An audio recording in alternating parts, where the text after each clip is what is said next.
PR Connections Radio presents the Love of Business podcast.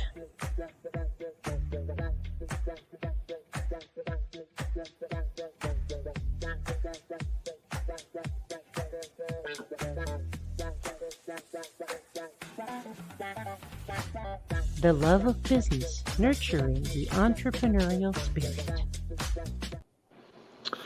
All right, welcome to the Love of Business podcast. I'm your co-host, Davin Sundvik, and joined with me today is Nick and Edgar. Nick's our guest, and Edgar's our other co-host here. So, Nick, if you could just give a moment here, maybe 30 seconds to a minute, introduce yourselves to the guests, then Edgar, and then myself will kind of close it up before we get into some questions for you. Yeah, Nick. I own Tower Training Academy and Infinite Fidelis Consulting. Work within the green energy market, doing wind turbine training for technicians, and then also helping out individuals with their professional development, resume writing, interview prep, and some job placement pieces. Rock on. Edgar. Hey, my name is Edgar Rodriguez. As Davin mentioned, I am the other co-host of the Love of Business podcast, and I am a business coach where we help business owners grow, scale, and get more time back through business coaching. Davin? Yeah, so I'm Davin Sundvik. For our guests that are new to the show, I own a real estate brokerage right here in Southern Nevada. So mainly focus on, training the agents, but handle transactions and giving advice as well. So with that being said, Edgar, we've got some questions for Nick here. What's our first one? Well, first and foremost, Nick, thank you for being a guest on the business podcast and for the Love of Business and being able to share your journey, right? And taking the time, because that's one thing we can't get back. So can you share with us, Nick, can you share your personal journey and how that led to your journey to business? Oh, well, I appreciate the opportunity to even be on the show, so not a problem at all. A little bit about my journey. I started out in the military. I served my country for about 20 years, and as I was coming to the end of my career, I was looking at what was the next step, right? And so I tried a lot of different career paths, and then I found the wind industry and really fell in love, not just with the industry, but also the treatment of prior military service veterans. And so I really, really enjoyed it. I started out doing a lot of different pieces, blade repair, torque and tension operations, and then got into the other side of instructing and teaching it. And as I helped with the instruction and teaching pieces, I started developing programs for other companies, and I really got into the program and project development of a wind program. And when I came into a little bit of an inheritance, I decided to take that money and build a program that I knew that the industry would benefit from, because when you're working on it from just an instructor side of the fence, people will take some of your ideas. They won't take some of the other ideas, because again, it's going to be the opportunity cost piece, right? So even though I could see from having been inside the industry on both sides, where it's the development of the technician and being a technician myself, what do these technicians really need for not just right now, but also to be prepared for everything that's coming tomorrow? And so that is what goes into my thought processes for developing all of my curriculum and all of the pieces that I have added to my program for these technicians going forward. Yeah, that's amazing. It's not just about, the journey in business, right? But like how you tied in your military experience, right? So number one, thank you for your service to our country, and how you took what you learned in the military and have applied it into business, right? It's those leadership skills and knowing that power is going to change over time. We're getting into the green energy era where a lot of more families, more businesses are starting to embrace it, right? Not just here in America, but this is across the country. Like this is across the globe. So you're in a great position, right, for what's to come for the future. And not only that, but you said something that resonated, right? It's the innovation that that is going to change with time, right? Not only that, but you're also investing in your technicians, right? Your people, your team. So that's huge. Davin, anything you want to add before I jump on to the next question? Oh yeah, I love that you took your industry experience and you created a niche out of it, because those are some of the, in my opinion, the best products, the best things that an entrepreneur can do. Because I didn't realize how important being a broker would be until I was an agent for a couple of years first. And I saw the problems in this industry. I saw why people quit. And I was like, man, like some of these problems, they are solvable, right? Like there's no reason why this should be happening. Other than the fact that nobody's doing the work, or just somebody in this state isn't doing, the work in this area, so very, very cool to see you doing that in the energy industry there. Go ahead, Nick. Go ahead. No, I was just going to share that watching Nick grow, because I've gotten to know Nick through the Bunker Labs cohort, and seeing his growth in who he's become, and how he's gotten so involved and connected to the military, and even moving his entire family down here is just really inspirational to see, and how much passion he has for watching our community thrive. Nice. Very cool. That actually leads to my next question is how does your passion and love for your business affect your day-to-day life, Nick?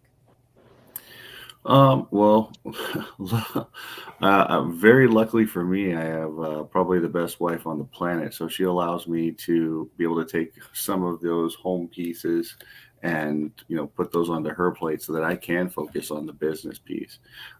Because with this, I mean, you're having to also invest into others as well, not just myself, but it's their development and the ability to help them out with their credentials, but at the same time, having to go through all the other learning processes, because with becoming a wind turbine technician, when you think of a wind turbine, think of it like a laptop. The technology is constantly moving forward, constantly changing. There's updates, upgrades, all kinds of new pieces coming to the table. And it's hard to play catch up sometimes. So having to go to expos and conventions and things of that nature to learn what's really going to be, coming down the pipe that technicians need to be ready for, or even schoolhouses like myself need to be ready for, as far as having the teaching pieces and having all of the training simulators and everything else ready to go. So that way the new technicians are able to meet the new standards. It's one of those things where you really kind of have to ingrain into yourself the habits of, hey, just because I'm ready for today doesn't mean that's it. You have to always be ready for everything coming down the pipe tomorrow. It's one of those things that we learn in the military, that, hey, I mean, we can't be settled for just today. We have to know what's going on tomorrow and be prepared for everything tomorrow. So every day is a training day, no matter what. Yeah. And you said something critical, right? It's in the military, we were taught that complacency kills, right? And in business, staying complacent can leave you behind. If you don't see the trends, or you're not keeping up what's going on in the marketplace, and you're not finding ways to innovate and keep up, or be the leader in creating that innovation, that could leave you behind. So very, very interesting. And another thing that you said, and probably the most important, is you have a solid rock at home, right?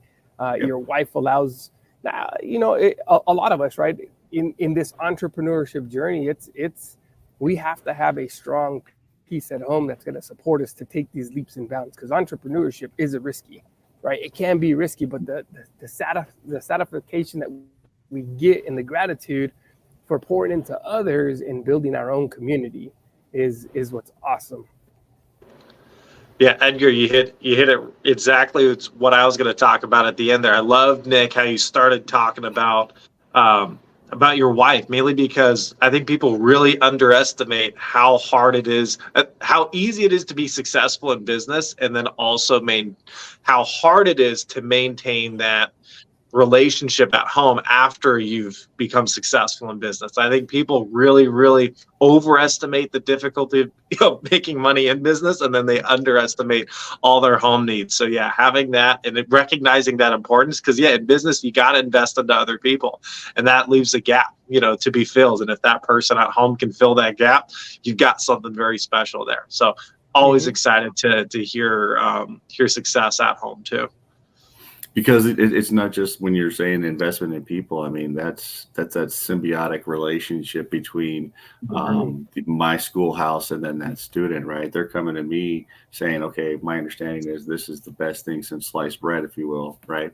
So they're coming to me with their expectations. I have to be able to meet those expectations. And just like with any entrepreneur, you're going to be a plate spinner. You're going to have to be able to spin all of those plates. And when you have a teammate that can be able to take some of that load off, it just makes things all that more, I don't want to say easier, but more fluid. Yeah, 100%. Now, this next question is one of those that we like to understand, right? Because we have peaks and valleys when it comes to business, and not only in business but our personal lives. So, for you, Nick, can you describe a challenging moment in your business journey and how your passion and love helped you overcome that? Well, when I was first coming down here to Vegas, one of the main pieces of my program is obviously I'm going to have a place to train these folks. The way that things are regulated, you can't just be like a pop-up restaurant with this. You have to have a fixed facility. You have to have insurances and other pieces in place, and it's got to be a facility where people can come and train. So finding a facility was downright just almost, it really did seem like it wasn't going to happen. It seemed like it was impossible, because you have to have a very, again, niche, like Davin said, it's a very niche market. So finding a facility that met all of the needs was very, very difficult. It took the better part of almost about 6 to 8 months just to find the facility that I was able to get now. But it was every day of seeing, hey, I think this is going to work out. I think this is going to work out. You've got to have that stick-to-itiveness, almost like a stick in the mud. I mean, I listen to David Goggins. He's one of the people that I listen to, and I read his books. I mean, you have to have that you just don't know me mentality with it, that, hey, I'm tomorrow. It's going to always happen tomorrow, no matter what. It's going to happen tomorrow. And seeing that carrot at the end of the stick, the brass ring, and stick to it. Because if you don't, you're just going to sacrifice the dream for yourself. But the dream is, hey, I've got to be able to see it and will it into existence sometimes. And it took 6 months, and just the understanding that it's not literally going to happen tomorrow, but it will happen tomorrow, and understanding that you are going to make it happen regardless of whoever it is you are, whatever the dream it is. But I just had to realize that it will happen tomorrow. Yeah. There's a lot to unpack there, Nick. Is number one, the positive mindset, right? Knowing that you have to have that positive outlook, but at the same time, you have to maintain realistic, right?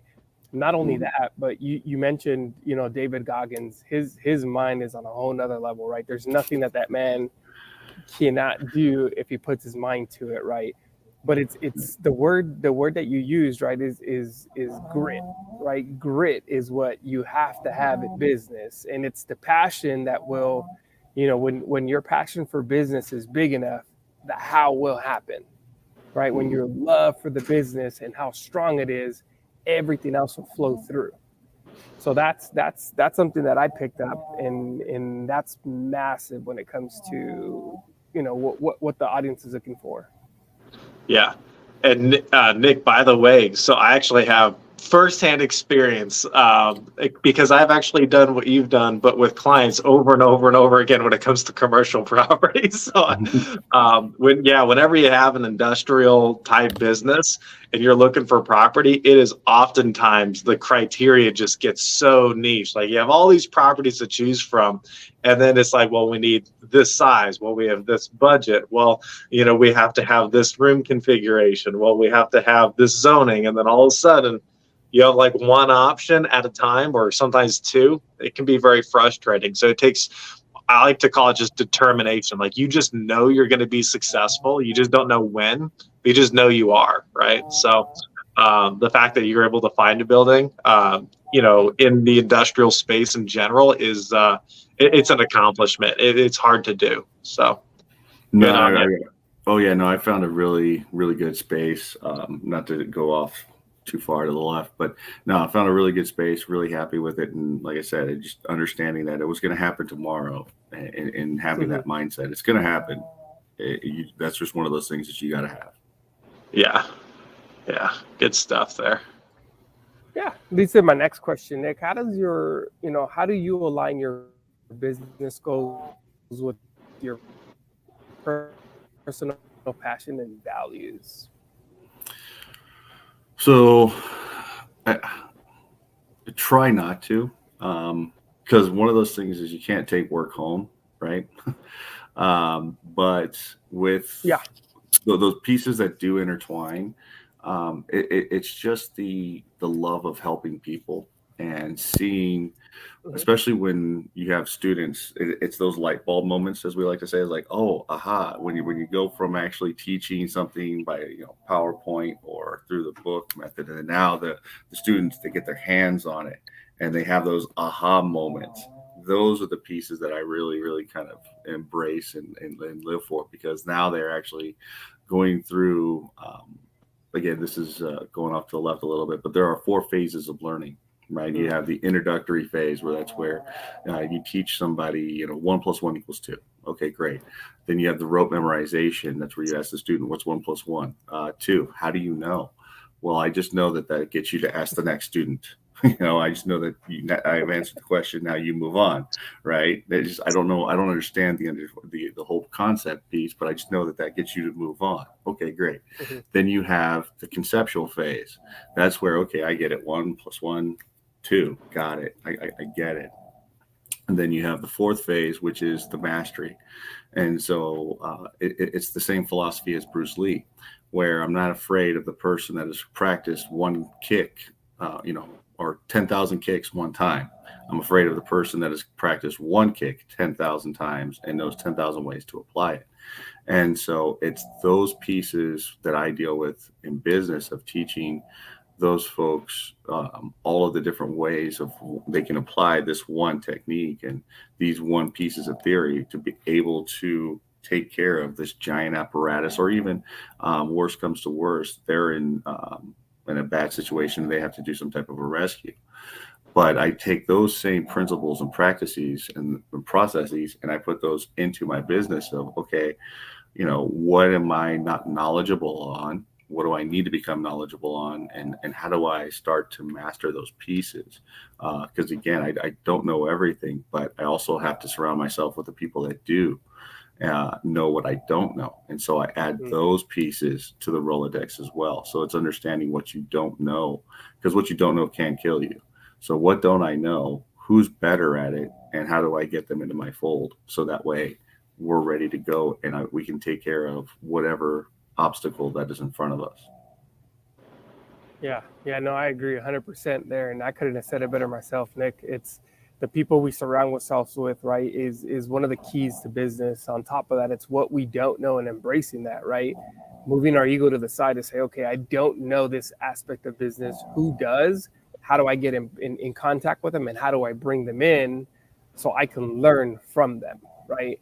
And that's one of the critical components to networking, right? When you do network and you go out and find relationships, you got to find the ones that are going to add value to you, and vice versa. How can you add value to them, right? How are you going to propel them from barriers or obstacles that we've all faced? right? And those mentors or their centers, their influence that we start to build and surround ourselves with, they've already been on that journey, so they understand and they want to pay it forward. So something that I've always talked about is when as we're making it in business, never forget the people that help pay it forward for you to pay it forward back. Yeah, absolutely, Edgar. And I think it's interesting. We've got three people here who are all in somewhat of an education based position within the entrepreneurial world. And I think I think most entrepreneurs have to, at some point in time, learn how to teach people, right? Because, like Nick was talking about, you got multiple phases, and you can teach somebody just the basics and they can get so far with it, but teaching somebody how to master something, like the learning how to learn process, is how you have to leave people, because otherwise, you have to know everything. And Nick, you hit the nail right on the head. I can't know everything, right? So I have to be able to leave people with them being able to be an expert in something. Eventually, one day, that's something I could never have had the time to be an expert in. So good work there. Yeah, we've got time for, I'm going to say, one, maybe two more questions, but this one is a good one. Nick, what advice would you give others who want to turn their passion into a business? If you're trying to turn your passion into a business, just one little word of caution is try to make sure you're not turning your hobby into a job. Right? Just because you find it fun, just because you find it interesting, because you find it to be great, doesn't mean it's what the world wants. What it is that you're bringing to the table is a symbiotic relationship. So, for example, you may have, maybe you sell apples, right? What makes your apple better than anybody else's apple, right? And everybody buys apples, everybody likes apples. Okay, great. So you have something that's similar to the market that people know. Now, let's say you're the only pineapple vendor. Okay, well, maybe I'm in the mood for a pineapple, maybe I'm not. I'm an apple guy. I'm going to go buy an apple. Maybe not everybody likes pineapples. So whatever it is that you're bringing to the table, to the market, is it something that, I don't want to say everybody, but there's a market for it, that everybody, around the neighborhood is going to either join into that activity or that piece, or people, because again, we're in Las Vegas, right? So everybody comes out here to, have fun. So while people out here coming out here to the tourists, I want to go do that. Think of some of the things that people do out here. They go to the dune buggy ranges, they go to the firing ranges, things of that nature. What are you bringing to the table? Or is it just you think it's fun and so now you want for it to succeed? Make sure it's not just something that's, an expensive hobby, and it truly is a business. Yeah, 100%. Number one, it's got to be scalable, right? And profitable. Because I found that in business coaching, right? When we're coaching when we've coached business owners, there are certain businesses that we won't take on just for the simple fact that it's still in the idea to income phase. And for them, what they're looking for is like, hey, how do I turn this into a profitable business? In our wheelhouse is taking business owners who are already, creating success, but they want to scale and grow faster. So the advice you're giving is phenomenal, right? It's knowing that, what is the marketplace asking for, right? Number one is knowing that. Number two, how scalable is it, and is it a viable business, right? Turning a passion into a business has to resonate with what the marketplace is looking for. And knowing that you're not buying a job, right? You're not buying a job, you're building a business. Yeah, no, all good stuff. I think something to kind of help the listeners maybe understand, like if you do have that expensive hobby or that passion, right? Some of the people that made the biggest amount of money in the gold rush were not people mining for gold. They were people selling tools to the miners, right? So like, you know what I mean? Right. So if you got an expensive hobby, there's got to be tools. There's got to be some type of product that has a demand in that hobby that you can find supply for and make a better mousetrap, right? But yeah, just the fact that you have a product at the end of your hobby that you enjoy doing, like, you know, whether it's soap making or whatever you enjoy doing. If you like growing pineapples, right? Doesn't mean people are going to pay enough money for your pineapples for you to actually break even. So yeah, I love that analogy there. But yeah, I do want to let people know that there's opportunities where they don't even know that they exist. So yeah, don't be too disappointed. It's all a matter of how does it fold, right? And so, for example, when you look at some of the veterans coming out of the military, I mean, I don't want to say everybody, but a ton of them, they come out with, hey, I'm going to just make a T-shirt idea, right? It's like, or I'm going to have a coffee idea. I'm not saying you're wrong. Like it's a bad idea, but what's your spin on it, right? I mean, you've got to have a particular spin on it. So, or like you said, Davin, I mean, what's the other side of that? Maybe I have a printing press. Okay, you want to have a T-shirt. Cool. I've got a printing press.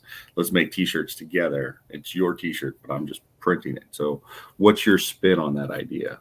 Maybe. Yeah, exactly. Or you got the ink, you know, that goes on the shirts, or whatever it is. That's well said, Nick. It's what's your unique selling proposition? Yeah.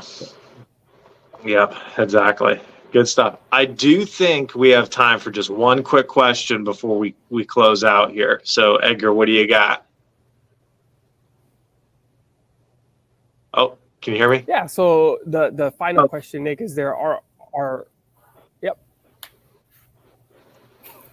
the final question is, are there any unexpected ways in which your business has influenced or been influenced by the community? Oh, absolutely. I always leave myself to learn from others because you never stop learning.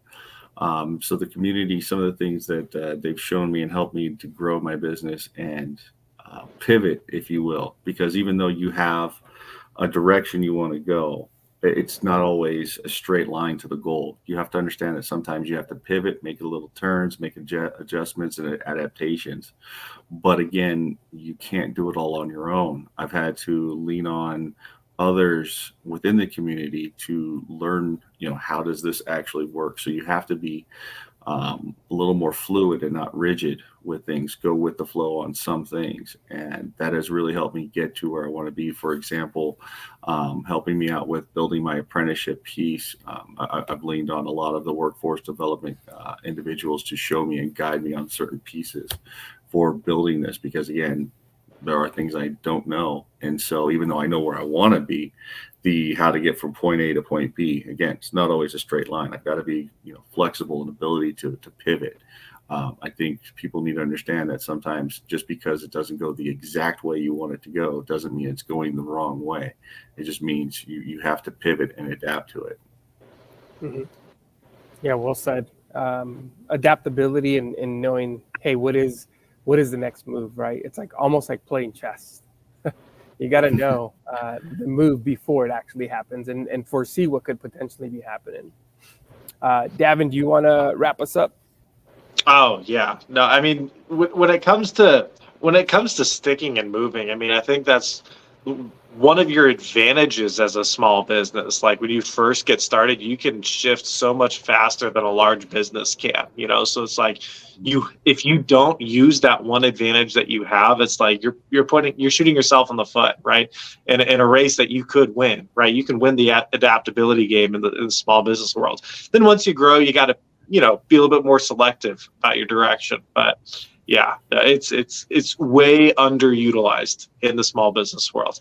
And with that being said, I know we got to close out here. So let's just have each one of us just kind of give maybe 30 seconds to a minute.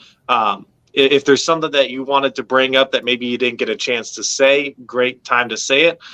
Or just maybe some feedback about what you got out of the podcast today. We'll start with Nick, then we'll go to Edgar, and then I'll wrap us up. And Nick, if you don't mind, at the end of whatever you have to say, make sure you give us some contact information in case somebody listening wants to help you out in your business or wants to be a part of what you're doing. You got it. No, I appreciate the opportunity to come out and speak with you guys on both some pieces of business development, but at the same time, my personal journey. I really appreciate it. I mean, it's one of those things I don't really talk about myself too much.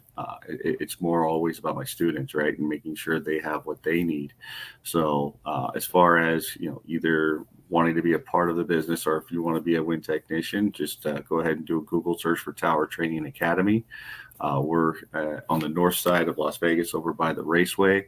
Phone number is 725-272-9495. And you can always find me. My name's Nick Martocci. There's very few of us on this planet. So if you do a Google search for Nick Martocci, I promise I'm going to come up.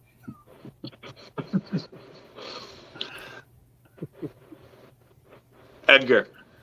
Yeah, I'm going to say for me, there was a lot. There was a lot that you shared, Nick, and I appreciate you taking the time, for being a guest on the Love of Business podcast. Oh, yeah. Rock on.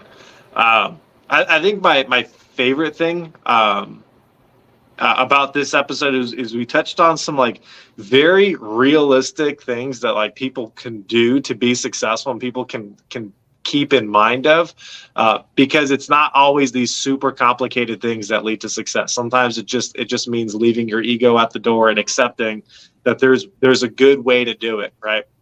And Nick, I think you've brought up some really, really great ways that you've either became successful or things that you've realized in order to become successful. So with that being said, that's all I got to say. Thank you, everybody, for watching the Love of Business podcast. Thank you, Nick, for joining us today. And we will see you guys next time. It was a pleasure. Thank you.